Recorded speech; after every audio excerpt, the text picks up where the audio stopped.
if I had to talk about all the champions that I regretted maxing on my main account, well, I'd be here for at least, I don't know, like 40 seconds or something, man. It wouldn't take that long, really. What I do have is a bunch of champions on my account that I've maxed on out, and I felt like they've just been a little bit crap. But that's my fault. I'm just a moron. I'm just an idiot, man. I built a Magna, dude. This is supposed to be like a great epic champion Nuka. He is HP based, and I just like what is this build? And Magna isn't the only one either, man. We've got some champions on this account where I'm not tapping into the full potential of these champs. So while I regret building them for now, we're going to try and change that in the course of this video and have these champions prove their worth. Because sometimes it's not you, Lemonisi. It's me, darling. Hey, man, before we get into this one, if you're looking to start off a new raid account, make sure to get that done right now by clicking on the beginner promo link that is down below this video at the top of the description box, man. On laptop or PC, man, you want to click on that link and use that link to create a new account, and for all the free stuff that you see on screen right now, man, including Basilius Varanus as your starter legendary, 3 free epic champions as you level your account on up. You can get that done while Michelangelo is still the login reward champion, man, so you get a free legendary turtle while you're at it, man, as part of a triple legendary start, by the way. Michelangelo only available, though, until October 30th, so make sure you start that chase while you can. Okay, Magna. I'm sorry, Magna, bro. I've given you a load of crap. Well, I shouldn't apologize just yet. Let's go ahead and fix this Magna's build him properly, okay, stop being a bloody clown, and actually see what he can do, and then I might owe him an apology. Now, as I get to doing this, I'm still going to go ahead and talk a whole load of smack about Magna. I still think that he's an overrated champion, by the way. I still don't think that he's that bloody good at all. But, oh god, look at these HP boosts, man. They're pink rolled into speed as well. Okay, I'm really throwing everything at the Magna here to try and just bolster up his damage as much as I can. And this is what his new stats are going to look like, and we'll get to those in just a second. I'm also pulling some gear off some other champions too. I think the real issue with Magna is that he really excels as like a wave nuker. But like, all nukers are pretty good wave nukers, so it's not really that special. And you might think, oh, well, what about like Arena and Tag Arena and stuff like that? It's like, yeah, you're going to choose to use a Magna over like an Ethelyn or a Genbo if you're going to go for an epic nuker, you know? You're probably not. You're probably not. That said, I don't want to crap on him too hard, and I'm trying to unregret building the Magna here, after all. Ooh, we're running a little bit more speed as well. That's actually pretty good. Okay, HP percent glyphs. Do I have any to spend anywhere? We do on these gloves. And so this is another thing that you want to be doing, man, is pulling gear off of champions like Thea Tomb Angel, because she's actually just a total piece of garbage and just an unsalvageably bad legendary champion. And so the Magna's going to deserve the gear more than her anyway. So the Magna's going to gain some speed. His HP is still north of 100k, which is great. Crit rate, crit damage are both getting slight boosts as well. Crit rate is now at cap, or slightly over cap, but it's fine. Most importantly, though, we're getting the Magna in lethal gear. Okay, not having any ignore defense on my Magna was like the dumbest decision ever. Real stupid. He's just a raw damage dealer. He bloody needs this. Like, he needs some HP percent savage gear and stuff like that, and to really make him function. Now, as for his relic, oh, we do actually have some spare Malefic Talons to throw on him here as well, just to bolster up those numbers a little bit more. I'm not going to take this up super high in terms of ranks. We'll just leave it there for now. It's whatever. And his crit damage is going to settle in at around, 333%, exactly, which is just beautiful. Yeah, his masteries look like the following. I think that they're okay. Let's take him out for a spin. Tell you what, man, I don't actually plan on using Magna into hard mode Spider, but let's throw him in there anyway, just to kind of throw him in beside Tholin and, what the hell is he called again? Oh yeah, Warmaster Thorian, and just see how he does in comparison to these guys. I'm not expecting a massive amount, given how bloody good those two champions are that he's up against here, but we're going to get off the decreased defense, and oh god, Warmaster's going to kill everything. Oh well, screw it. Oh, for God's sake. And so only now is the Magna going to get to actually attack in. And so most of the damage has already been done. I tell you what, though. His damage numbers, given that these spiders were not under weaken or decreased defense, are actually very, very, like, really quite excellent. God. He basically didn't have time to do anything, though, in that fight, let's be real. Then again, he apparently massively outdamaged the Tholin. I don't know what the Tholin got done. I guess just not a huge amount at all. It was basically the Authorian just carrying the hell out of us though on that one. That's a bad test. And so let's get a real test going for us here, man. Well, we even running, I don't even know this champion's name, but the aura leader that we're running in this gives like a massive HP aura in dungeon battles, I believe. And so let's see how the Magna does now against these waves in just a random dragon test, man. Ooh. Okay, that was like 350k or something to all enemies across 2 hits, of course, but even still, Lovely jubbly. I think that the Magna is now in a position where he can actually help out my team a little bit. Oh my god, look at that. It's a 50% ally HP aura in all battles on this nerd, man. Lord Champfort, random legendary I pulled a long time ago. This has been in the vault ever since. Finally, he's got a use. Point is, Magna saved. He's not quite as much of a disappointment anymore. Moving on to... Oh god, can I actually save this guy? Where is he? Where is he? There he is. Good old Basher, man. I've tried so many times to rework this guy's build to just make him do damage. He just doesn't do very good damage. I just uphold that he just doesn't do very good damage. His multipliers aren't amazing. He does have an attack all enemies on a 310, increase the cooldown of all skills on each enemy by 210. So he brings some kind of like wave control with this. Then he brings the quad hit at random, chance to place block buffs debuff. That's on a 410. What do I do with Basher, man? I'm tired of talking smack about this guy, but he doesn't do damage. And doesn't seem to do much good as like a pure debuffer either, given that he's so bloody squishy. I don't know, just build him like defense percent and stuff, high speed? Those all just sound like bad ideas, man. I don't know. He's caught between a rock and a hard place in what he's trying to be inside of Raid, I feel. I've just not had great success with this guy. Stun set, maybe? What about something like this? Good old stun set Basher. Does stun set really make any sense? So he's going to be losing a lot of crit damage, but again, he's not doing that much damage anyway. He's actually going to be gaining a little smidgen of health, but he's losing a bunch of attack. He's gaining more speed. He's just going to be like more of a wave controller in this kind of build. I don't know. I can also go ahead and roll these boots up to max as well and just get him a little bit more speed that way. Also, so he's getting like 30 speed this way. 40 speed this way, actually. Tell you what, I'm going to go ahead and equip him up in this. And I'll maybe report back in a week or two, maybe making another video. Champions that are just irredeemably bad and I just can't save.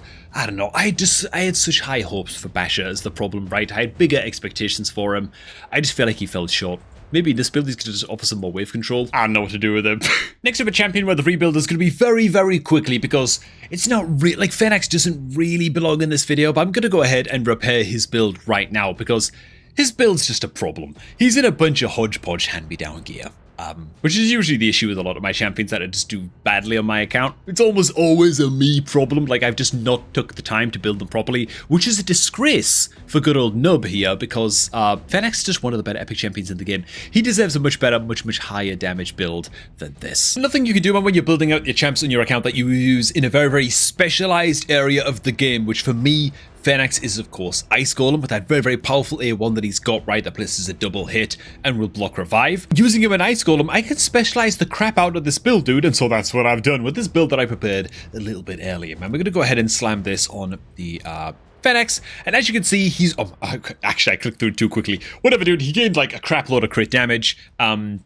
His speeds are about the same, his defensive stats and stuff are just slightly improved. I can actually go ahead and roll up this shield as well, which I guess I'll eventually get to that. But I'm also getting him finally in a Savage set, so now he's benefiting from Ignore Defense, so just massively boosting his damage. But I'm also getting him in 2 pieces of Defiant gear, which is going to make it just easier to keep him alive into harder and harder stages of hard mod Ice Golem with extra defense and minus 50% damage taken from enemy AoE attacks. We're also getting him in a Malefic Talon as well. This is my Ice Golem hard team currently, so the Lydia takes care of 1 block revive, then I'm relying on the Phoenix to get me at least 1 of the other block revives. Let's take this up into like a stage 5.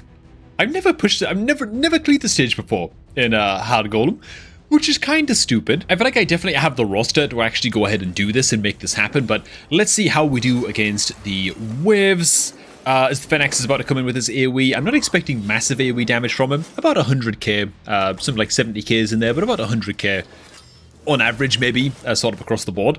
Not too terrible, not bad. And here we go on to the boss. So again, the Lydia is going to be blocking 1 revive on her passive, but her passive has a 7-turn cooldown, so we're really relying on the Phoenix to get most of the kills, most of the time, against the boss's minions, which is going to be a lot easier once they have decreased defense and weaken up against them, of course. And so, see how this progresses. He's about to go in for a second attempt here. Big old A1, hits for like 310k or something, but it's not quite enough to secure the kill. But again, that's fine. First one's about to die, and Lydia will block 1 of those revives. And so now it's up to the Phoenix to land the kill on the other. Should be fit to come in just now. In just a second. Yes. Yes, there it is. Okay, good stuff. And his damage against the boss shouldn't be too shabby either. Yeah, about 300k against the boss as well, so pretty good. And now when the boss swings on in, we block one revive with the Phalanx, and the Lydia blocks the other revive, and so lovely jubbly. And alright, dude. Stage 5 hard ice golem finally taken down. Oh my god, could these actually be good? Could these actually be useful? Crit damage, crit rate. You know what, man? They could actually be useful. And I totally just forgot to actually check the Phalanx's build there as well before closing out of that run. Sorry, like his damage numbers and his damage totals. I'm just going to go ahead and imagine that they were just out of this world. Next champion that we've got to save, and not just save, but stop disrespecting, is actually going to be Lemonici the Goldwing. What we've all been waiting for, right? Free login reward legendary champion. I booked her out. I built her out mostly for like a video review and stuff like that. And she's in like a... again, another hodgepodge build. But what's really, really saucy about Lemonici the Goldwing is that because if you got her as a login reward legendary, you probably also got the 5-star soul for Lemonici as well. And you can use this champion to solo Amius in Cursed City. This is just a video I'm seeing go up on other content creators' channels. Somebody's figured it out and now it's being passed around and stuff, and I can't use Lemonici right now to show this off into Amius, but in a build that looks like this, I recommend that if you have Lemonici on your account, you try and go ahead and make a build that looks a little bit something like this if you can. She can actually solo the crap out of Amius, man. Immortal gear, regeneration gear, decent speeds, ideally faster than 250 speed on your Lemonici, so that she's just a little bit faster than Amius himself. You're aiming for over 70,000 HP and at least 3,300 defense. At like a minimum. And this is for hard mode Amius. I'm sure on normal mode Amius, it's even easier to pull this off. And honestly, you don't care about a crit rate, you don't care about a crit damage, none of that stuff. She does need some accuracy so she can land her heal reduction, and all she's trying to do is live and exist and land a heal reduction at just the right time against Amius so that he can't heal. And that's it. Oh yeah, and you also might want to go ahead and change her blessing over to Brimstone, right? As long as you've got some good Awakening Stars on your Lemonici, Brimstone is going to do basically all of your damage and make it so that the run doesn't take like 40 minutes or something ridiculous, you know? And so the Brimstone Blessing is going to be quite crucial. And so that's a way that's just a build that I've planned out on the Lemonici to get more value out of her in future. And definitely a build that I recommend that you throw on your Lemonici the Goldwing as well, or at least have it in reserve for when it comes time to take on Amius. Now, there are a bunch of champs on this account that I did take a look at for this video, and I was thinking to myself, man, do I try and get more value out of them? But honestly, King Garog just doesn't have enough going for him. I don't even know why I built him in the end, you know? Like, I built him because I thought it would be funny for a video. Yeah, I guess I still haven't learned from that mistake, actually, now that I think about it. But King Garog, man, brings an attack all enemies, 4-turn cooldown, ignores 20% of each target's defense, further 5% defense for each buff on this champion. This can hit quite hard. The issue is that this is all he does, and it's stuck in a 4-turn cooldown. And I say stuck because even though you can get some cooldown reduction on his by using his A2 skill, which is a quad hitter, each hit ignores some defense. Each crit has a 50% chance to decrease the cooldown of the A3 by 1 turn. You can use this A2 and like not get a single turn of cooldown reduction sometimes. You know, it doesn't feel like 50% is what I'm saying. And at the end of the day, King Garog is kind of like a legendary version of Magnar, where he just kind of hits things. He doesn't bring any utility, doesn't bring any 10 meter decrease or decreased speed debuffs or self buffs for like increased crit rate, increased crit damage, that kind of thing, you know. Not even that. Just hits things. And yeah, I just don't think that there's a build that exists in this game that could make King Garog good, frankly. And you know what? He doesn't even hit things well either. Like, I recently pulled First Axe Tuskor, and this guy just hit things as well. But he's a badass about it. That's the difference, you know? He brings like a double hitter, but he buffs with increased attack, increased crit damage. He ignores shields, gets an extra turn if this attack kills an enemy. And then he smacks all enemies with this big old A2. That's on a 3-turn cooldown. You also decrease the cooldown of this skill if this attack kills an enemy. If this attack kills 2 or more enemies, he gets another extra turn, dude. And his A1 gives him a chance to get an extra turn too. This, Plarium, is how you do a Smack Lord champion properly, okay? First Axe Tuskor is the man, okay? This guy's so fun to watch in action. King Garog. So I'm sure there's a few champions I could like dig around in my vault and like try and fix up their builds a little bit and get more value out of them, but I mean, it's like Lordly Legionary, sort of beyond saving, Tomb Angel Thea's just bloody awful. Samson the Masher. Like, I think this guy is really, really bad, man. I don't know, dude. Some people recommended that I build this guy in the comments. Oh, build Samson, man. He's gonna pop off in Faction Wars. Again, nah, he just doesn't hit very hard. I don't like him. But at least what we did do in this video was save some champions that really should be doing more for me on my account, as well as at least give the likes of Basher another chance. How confident am I that this stun set is actually going to do anything towards making this guy feel good in like wave content? Not very, but it couldn't get much worse.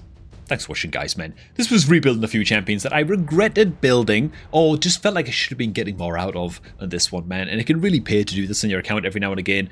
Just taking a look at champions that feel bad, that other people are telling you should be good, and then just taking a look, just looking inward. It's probably you. You know, it's probably the way that you've built them, or at least it was in my case. Thanks for stopping by, man. If you're looking to create a new raid account, make sure to get that done right now by using the beginner promo link that is down below this video, and using that link to create your new raid account is going to get you all the free stuff that you see on screen right now.